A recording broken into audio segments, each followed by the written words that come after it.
boys and girls. Welcome to Miss Grant's Reading Rug. I'm Miss Grant, and today I'm going to read you a story from my big special bag. Come see what today's story is.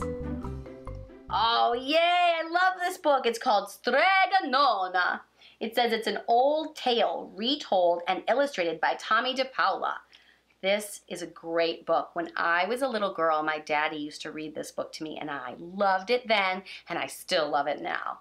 So I hope you guys like it too. Here we go. In a town in Calabria, a long time ago, there lived an old lady everyone called Strega Nona, which meant Grandma Witch. Although all the people in town talked about her in whispers, they all went to see her if they had troubles. Even the priest and the sisters of the convent went, because Strega Nona did have a magic touch. She could cure a headache with oil and water and a hairpin. She made special potions for the girls who wanted husbands. And she was very good at getting rid of warts. But Strega Nona was getting old, and she needed someone to help her keep her little house and garden, so she put up a sign in the town square. And Big Anthony, who didn't pay attention, went to see her. "Anthony," said Strega Nona, "you must sweep the house and wash the dishes. You must weed the garden and pick the vegetables. You must feed the goat and milk her.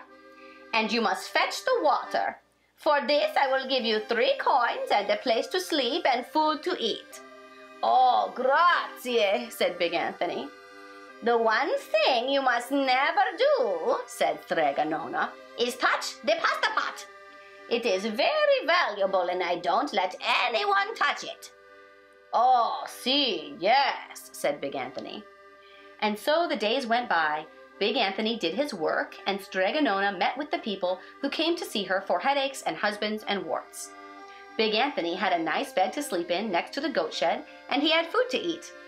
One evening, when Big Anthony was milking the goat, he heard Strega Nona singing.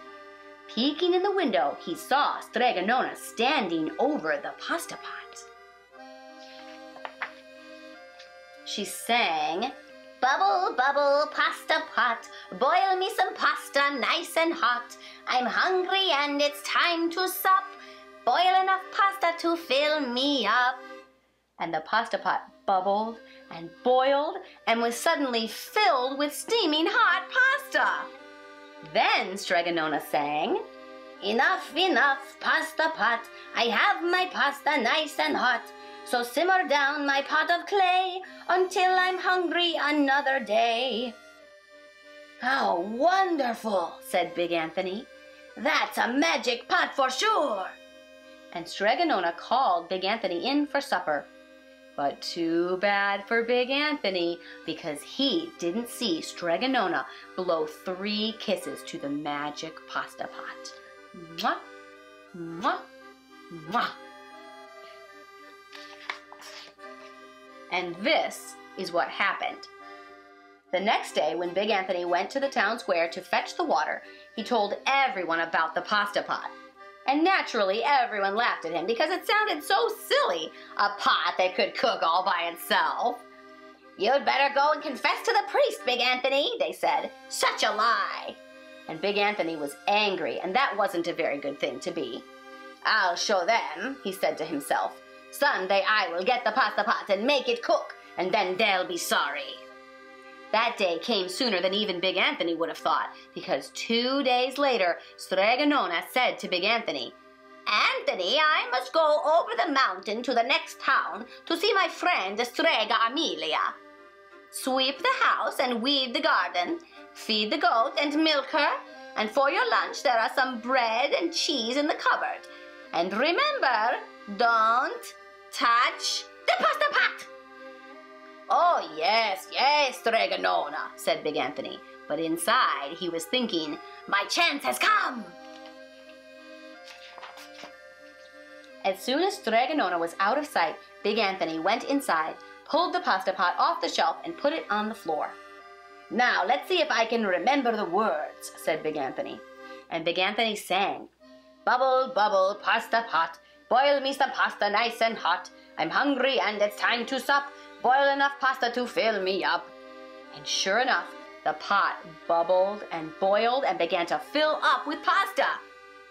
Aha! Said Big Anthony, and he ran to the town square, jumped on the fountain, and shouted, "Everyone get forks and plates and platters and bowls! Pasta for all at Strega Nona's house! Big Anthony has made the magic pasta pot work!"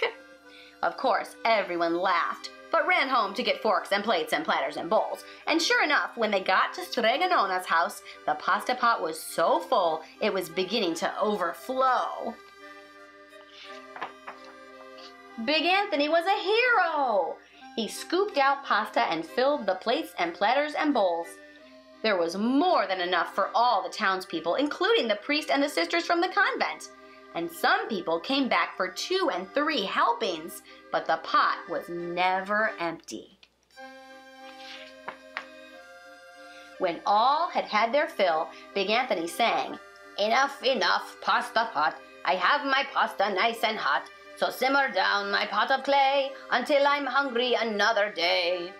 But alas, he did not blow the 3 kisses. He went outside, and to the applause of the crowd, Big Anthony took a bow.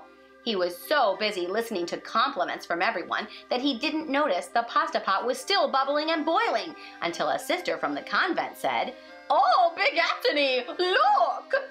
And pasta was pouring out of the pot all over the floor of Strega Nona's house and was coming out the door. Big Anthony rushed in and shouted the magic words again, but the pot kept bubbling. He took the pot off the floor, but the pasta kept on pouring from it. Big Anthony grabbed a cover and put it on the pot and sat on it. But the pasta raised the cover, and Big Anthony as well, and spilled on the floor of Strega Nona's house. "Stop!" yelled Big Anthony. But the pasta did not stop, and if someone hadn't grabbed poor Big Anthony, the pasta would have covered him up. The pasta had all but filled the little house. Out of the windows and through the doors came the pasta, and the pot kept right on bubbling. The townspeople began to worry. "Do something, Big Anthony!" they shouted. Big Anthony sang the magic song again, but without the 3 kisses, it did no good. By this time, the pasta was on its way down the road, and all the people were running to keep ahead of it. "We must protect our town from the pasta!" shouted the mayor. "Get mattresses, tables, doors, anything to make a barricade!" But even that didn't work. The pot kept bubbling and the pasta kept coming. "We are lost," said the people, and the priest and the sisters of the convent began praying. "The pasta will cover our town," they cried. And it certainly would have had Strega Nona not come down the road home from her visit. She didn't have to look twice to know what had happened. She sang the magic song and blew the 3 kisses, and with a sputter, the pot stopped boiling and the pasta came to a halt. "Oh, grazie! Thank you, Strega Nona!" the people cried. But then they turned on poor Big Anthony. "String him up!" the men of the town shouted. "Now wait," said Strega Nona. "The punishment must fit the crime." And she took a fork from a lady standing nearby and held it out to Big Anthony. "All right, Anthony, you wanted pasta from my magic pasta pot," Strega Nona said. "And I want to sleep in my little bed tonight. So start eating." And he did. Poor Big Anthony. Oh, he has to eat all that pasta. Look how big his tummy got. Oh, and he only has 1 little bite left. And Strega Nona is tucked into bed for the night, safe and sound. I bet Big Anthony really regrets taking that pasta pot when Strega Nona wasn't home. I think this is a good book to learn a lesson. Always follow the rules and don't think you know everything, right? Thank you guys for reading this awesome book with me. That's a great one. And boys and girls, don't forget, tell your grown-ups to subscribe to my channel so you can come back to Miss Grant's Reading Rug anytime you want for more stories and songs. Ciao! See you next time. Bye.